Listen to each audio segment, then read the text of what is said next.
So are you ever going to try anything really, really hard in your whole life? Don't you think that at least at some point in your life, you should try to do something that is just so over the top difficult that it's going to take everything you are, it's going to take every ounce of energy, every concerted drop of your human ability to accomplish that thing? Well, I guess there's two kinds of hard things that we have to go through in our lives. The first are those hard things that life brings upon us, that God brings upon us, just difficulties that we're called to go through. And sometimes they come up on us like a surprise. Maybe we go through cancer, maybe we go through a health crisis, maybe go through some kind of financial calamity. I don't know, but these are the kinds of things that you don't really prepare yourself for. Those are not the kind of hard things that we're going to talk about today in this video. We're going to set those aside for another occasion. I'm sure we have a lot to say about those things from scripture, and the Bible obviously says a lot to those who are suffering, but that's not the kind of hard thing I'm thinking about today. Today, the kind of hard thing that we want to talk about are those goals, those aspirations, those great monumental tasks that we choose to volitionally, we willfully try to accomplish these things just because they're hard, because they're great, because they're worthy challenges. I had a conversation with a young man just the other day. I'm not going to say his name because I didn't ask him about putting him in this video, but let's just call him Carl. That's not his name, but I was sitting down with Carl and he wants to be a pilot, and he was trying to tell me how difficult it is to be a commercial airline pilot, all the kinds of things that he has to go through. And he just felt awash with the significance of the task, didn't know where to start, didn't know how to get going, knew he wanted to get somewhere, but wasn't exactly sure. And so we were sitting at a restaurant and I turned over a menu, believe it or not, a placemat, I should say. And we just started sketching out a path to get from here to there for him as a commercial airline pilot. And I said, this is exactly what I've had to do a couple of times in my life whenever I want to accomplish a major, worthy, high aspiration type task. I've never been a pilot myself, but I've done a few things that are really hard to do. And a couple of them we're going to use as an illustration today in this video, namely working through a doctoral dissertation. That is a monumental task. I've also written a couple of books, which are monumental tasks, but there are all kinds of different great challenges. And look, don't you think that at some point in your life, I mean, come on, life is brief, life is beautiful. It's also dangerous and thrilling at times. Don't you think that at least one time in your life, you should try to accomplish something so significant that it's going to take every ounce of your strength to get there? Climbing a mountain, let's say. Well, welcome to this channel. My name is Matthew Everhard. I'm the pastor of Gospel Fellowship PCA. We are a Reformed Bible-believing church just north of Pittsburgh. So if you happen to stumble upon this video, come visit us and worship sometime, Gospel Fellowship PCA. By the way, I do want to mention our theological conference is coming up this November 11 and 12. It's called the Image of God Conference. We're going to be talking about human sexuality. So that's going to be a great conference. Love to invite you to that. Feel free to just check through the rest of this channel and look at some of the kinds of things that I do. But either way, with that being said, let's talk about how you can get from A to B in terms of these great, significant, monumental challenges. Now, again, you choose the adventure. You choose what kind of challenge you want to do. Maybe you want to hike the Appalachian Mountains. I don't know. When I was in college, there was a guy who just decided he was going to drop out of school, hike the entire Appalachian Trail, and he never regretted it. He came back with his big, huge, bushy beard and a ton of stories to tell. And I thought, man, that is so awesome. I have a cousin. My first cousin is one of those super marathon guys. Okay. These are the people that don't just run the regular 20-something plus odd mile marathon. My cousin is one of those guys who runs those 100-mile marathons. Now, you just don't wake up one day and run 100 miles. That's not the way it works. You don't just wake up one day and say, hey, make me a pilot. That's not the way it works. You don't just get up, set the alarm, and become a doctor and get your dissertation. Again, that's not the way it works. And so you decide whatever challenge you want to go through. Let me just suggest a couple of them, whether you want to write a book, whether you want to do a doctoral dissertation, you want to earn a PhD or another form of doctorate, whether you want to climb Mount Everest, that is totally up to you. But at least once you should try to challenge yourself. And I don't understand why more people don't challenge themselves so thoroughly to do something great in their lives. You pick whatever it is, but go for something great. Run a marathon. I don't know, whatever you want to do. We're going to talk about how to do it because, believe it or not, the formula to get from there to there is actually the same. No matter what kind of challenge you decide to do, the formula to be able to accomplish these great ends is exactly the same. So we're going to call this today the Mount Everest approach, or the Matt Everhard approach, whatever you want to call it. Again, I'm no marathoner myself, but I have challenged myself in a few significant ways. And this is how I did it. So we're going to use, for the sake of this video, kind of the metaphor or the ongoing analogy of climbing a mountain. You're looking at Mount Everest here. So let's just symbolize whatever obstacle, whatever goal challenge you want to accomplish in your life, is getting to the top of that mountain. Now, as it happens, most of the people who watch this particular channel, and I know because I have the statistical data from YouTube, tend to be young men. 80% of my viewers are men, and most of them are in their 30s. Okay, so this is the time in life, brothers, where it's a really good thing to set some high goals and to challenge yourself. You don't want to be, do you really want to be one of those people that's just constantly living on the plateau and you're never going to go for it? Well, whether it's career, whether it's education, whether it's relationships, whatever it is, let's just say we're going to try the Mount Everest approach today. So here it is. Here's the mountain you're going to climb. Now, I'm going to tell you this, and this is 100% true. Some of the things that I've done that are difficult include a major writing project. So we're going to use my doctoral dissertation as an example today, but everything I say here is totally applicable to you, whether you want to be a pilot, climb that mountain, hike that trail, whatever you want to do. The goal is, the method to get there is exactly the same. So when I was beginning my doctoral studies, and quick story, and then we're going to get to the method here in just a moment, I had a whiteboard in my office. I was in a different office than this. Here I am at Gospel Fellowship PCA north of Pittsburgh. I was then down at Faith Church in Brooksville, Florida, on the Gulf side of the state. Beautiful place. And I had a big whiteboard in my office, big, huge, as big as I am, 6 feet tall, 4 feet wide, a major whiteboard right next to my desk. And I used it and I sketched this out. This is how I'm going to get my doctoral degree, through this method. I really did. I did this. I also used this method to help another guy get ordained. And you just pick whatever you want to do. But here's the method. So there you are on the bottom of the mountain. Now you want to get from here to there. You want to get to the top of that mountain, right? Well, we have a defined goal, which is to climb Mount Everest, let's say. And then we're going to think about all of our challenges as existing on 2 axes. We have, first of all, on the vertical, we have the goals that we want to accomplish. And then along the horizontal axis, we have the timeline in which we want to perform this. You're not going to get anywhere you want to go if you don't have very specifically delineated goals, as well as a timeline that is going to correspond therein. Now, there are some other things that you might want to incorporate too, depending on what challenge you want. There may be a financial axis, there may be a people or human resources axis, but for the most part, most of the great things, the hard things to do in life, are really going to come down to time and tasks. Okay, so here's how we're going to manage the relationship between time and task. Now, the first thing you have to do, and this is what we sat down at the restaurant the other day, and on the back of that placemat, we sketched out every single step to get from not a pilot to I'm a pilot, get in my plane. And as specifically and as detailed of a method as you can. What you're going to want to do is you're going to want to sketch out all of the particular tasks that are related to getting from the bottom to the top. So by way of example here, we're going to use a doctoral dissertation. You have to make a proposal, first of all. You can't just sit down and start writing that dissertation one day. Nobody does that.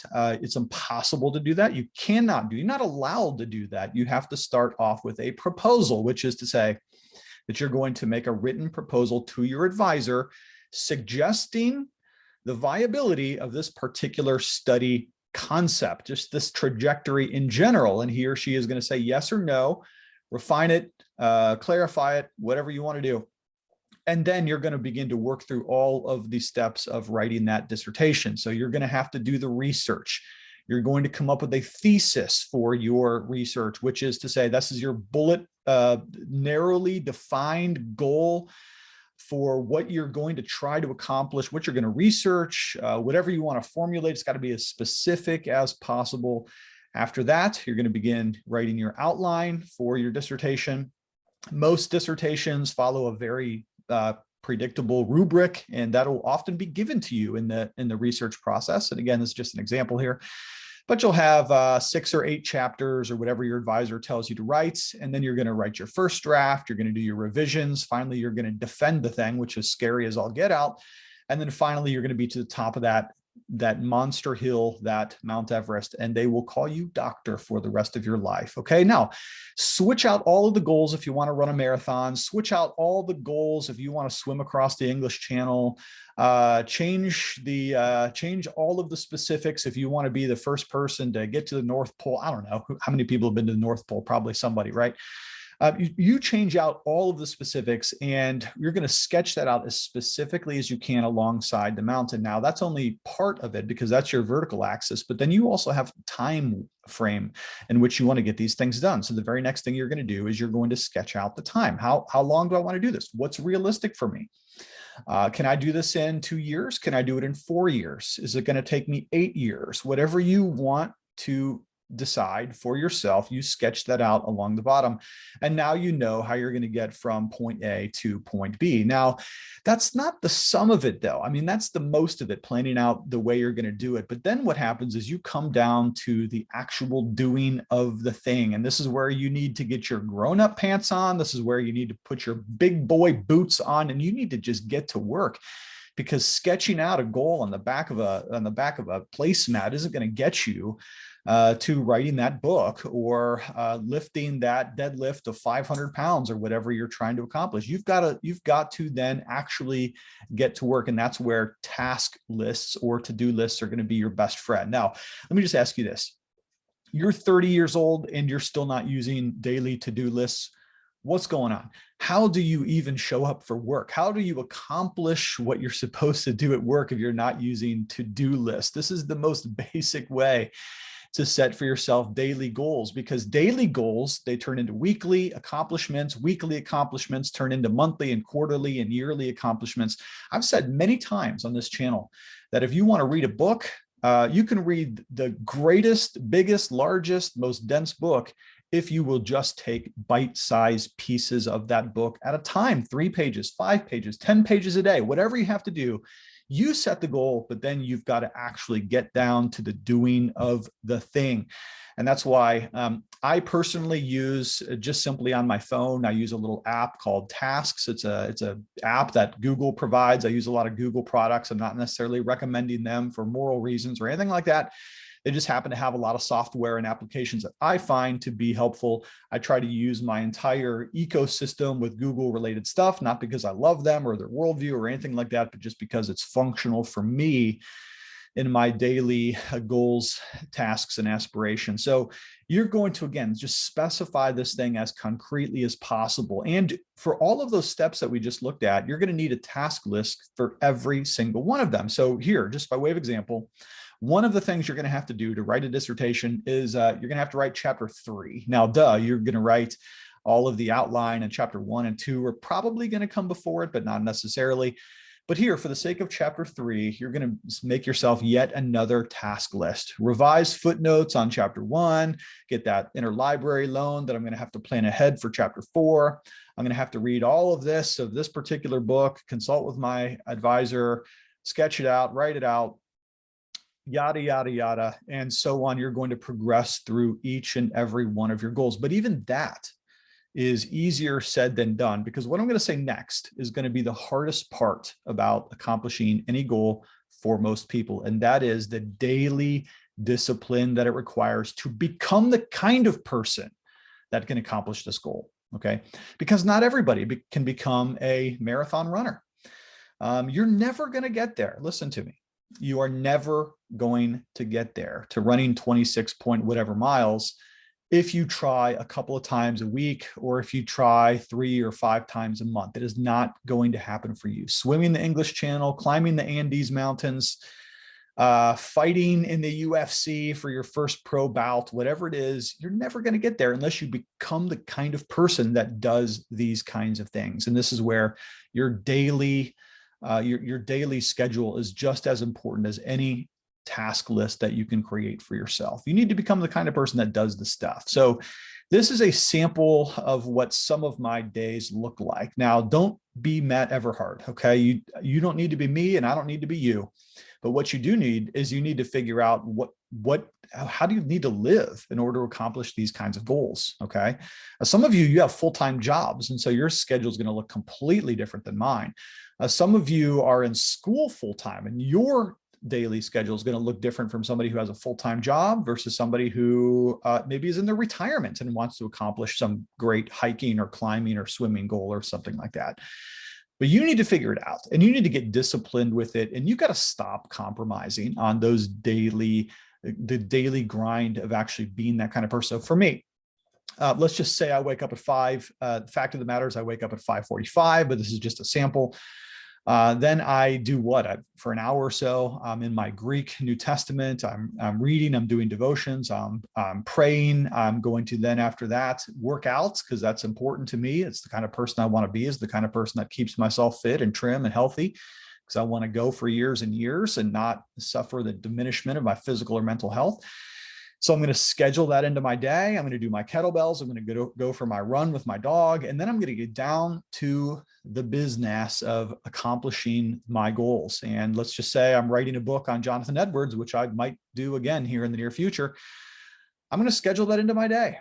I'm going to read 3 hours today. I'm going to study 3 hours today. I'm going to write 3 hours today. And then when I decide that kind of a formula for my life, I actually just have to stick to it.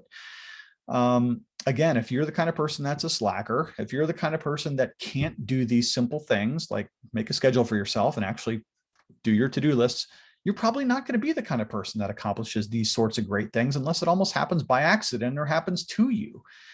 But if you're diligent, then you would be incredibly amazed as to how much you can write or how much you can read in 1 year if you were to just devote yourself for that little bit of time every single day that it requires to do it.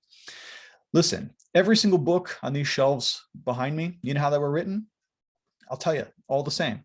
One sentence at a time, one paragraph at a time, one subsection at a time, and then a chapter at a time, and then wash, rinse, and repeat for however big or dense or thick of a book you want to write. That's how it's all accomplished. And so it really does come down to, am I going to be the kind of person that is going to do the things that I've set out for myself or not?